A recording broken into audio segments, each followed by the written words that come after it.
Guys, in this video, I'm gonna show you how to turn off comments on videos on YouTube. So let's start.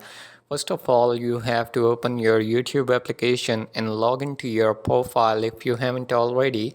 Click on your profile picture on the top right corner of your screen, then click on YouTube Studio and just wait for a while.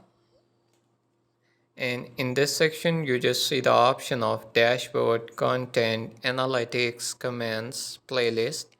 So simply go to the content option and select the video on which you want to turn off comments. So I want to select this one. And here you just simply click on the pencil icon on the top of your screen. So simply select that and then select more options.